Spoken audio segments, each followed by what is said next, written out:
Après avoir appris le passé composé, nous passons au temps composé suivant, qui est l'imparfait. C'est le temps qui est assez difficile à maîtriser pour les étudiants anglophones. Dans ce diaporama, je vais vous montrer les particularités de la formation et de l'emploi de l'imparfait pour vous aider à mieux comprendre le fonctionnement de l'imparfait en français. Commençons par la formation de ce temps. Pour former l'imparfait d'un verbe, nous le mettons d'abord à la première personne du pluriel, nous, du présent de l'indicatif. Nous enlevons la terminaison du présent ONS et à cette forme, nous ajoutons les terminaisons suivantes. AIS, AIS, AIT, IONS, IEZ, AIENT. La formation de l'imparfait est régulière pour tous les verbes, dans le sens que tous les verbes suivent cette règle. Il y a seulement une exception, le verbe être, dont le radical est irrégulier. E accent aigu, T, comme j'étais. Conjuguons ensemble le verbe finir à l'imparfait. Tout d'abord, pour comprendre quel est le radical pour l'imparfait, nous mettons ce verbe à la première personne du pluriel. Nous finissons. Nous enlevons ONS et nous y ajoutons les terminaisons de l'imparfait. Je finissais, tu finissais, il, elle, on finissait, nous finissions, vous finissiez, il, elle finissait. Conjuguons maintenant le verbe boire. Nous suivons toujours les mêmes étapes pour trouver le radical. Nous mettons le verbe boire à la première personne du pluriel, nous buvons, nous enlevons ONS et ajoutons au radical les terminaisons de l'imparfait. Je buvais, tu buvais, il, elle, on buvait, nous buvions, vous buviez, il, elle buvait. Notez que les terminaisons AIS, AIT, AIENT ont la même prononciation. Est, finissait, buvait. Les verbes en CER et GER ont des changements orthographiques devant les terminaisons de l'imparfait. AIS, AIT, AIENT. Dans le premier cas, le C devient cécédille. Et dans le second, on ajoute un E au G. Par exemple, avancer, à l'imparfait, j'avançais. C'est devient cécédille. Changer, à l'imparfait, par exemple, elle changeait. Nous ajoutons un E après G. Comme nous connaissons déjà deux temps passés, nous pouvons les comparer et les positionner l'un par rapport à l'autre. Si nous représentons le temps comme une flèche, le présent va se placer tout au début. Le passé composé, comme un temps passé, se place quelque part après le présent. Notons que le passé composé, comme un temps qui indique une action terminée, peut être représenté comme un point sur la flèche. Pour ce qui est de l'imparfait, c'est un temps spécial qui n'a ni début ni fin. L'imparfait est réservé aux actions inachevées.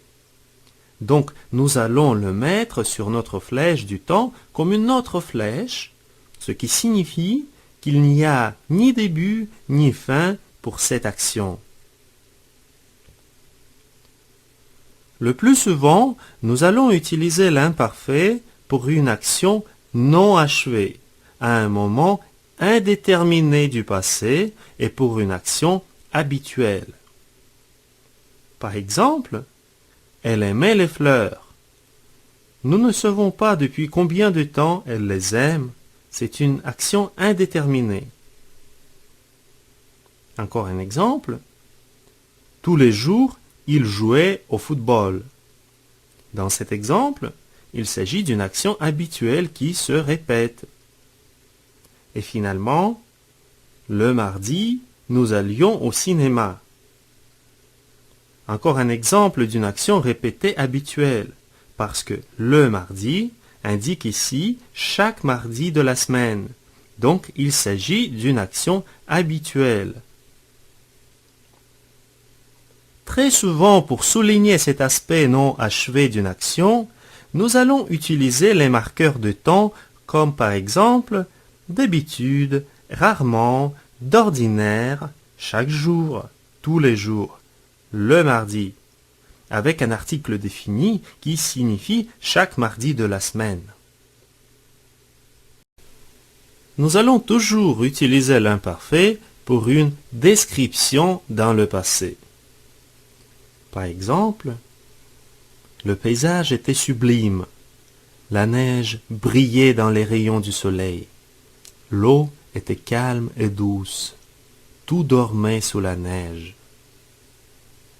Tous les verbes sont à l'imparfait. L'imparfait peut aussi signaler l'état. C'est avec le verbe être qu'on va surtout rencontrer cet emploi. Par exemple, il était très content. Il était encore tout petit. En général, le verbe être étant un verbe d'état par excellence, est plus souvent utilisé au passé avec l'imparfait qu'avec un autre temps passé. Par exemple, le passé composé ou le plus que parfait. Et pensez-y quand vous allez employer le verbe être au passé. Nous employons l'imparfait pour exprimer deux actions qui se passent en même temps au passé. Deux actions parallèles. Par exemple, elle lisait un journal pendant qu'il parlait au téléphone. Les actions de lire et de parler se passent en même temps au passé. Donc, il faut utiliser l'imparfait. Très souvent, dans ces contextes, nous allons rencontrer la conjonction temporelle pendant que. Parfois, nous avons des contextes où il y a deux actions. Une action qui dure et l'autre qui l'interrompt. Dans ces contextes, l'action qui dure est représentée par l'imparfait, alors que la deuxième action, celle qui interrompt la première, est exprimée par le passé composé. Par exemple, il descendait en parachute quand il a vu le Père Noël. Il descendait en parachute, l'action qui dure. Quand il a vu le Père Noël, l'action qui arrête ou interrompt l'action, la première action de descendre. Très souvent dans ces contextes, nous allons rencontrer la conjonction temporelle quand. Notons aussi quelques emplois stylistiques de l'imparfait.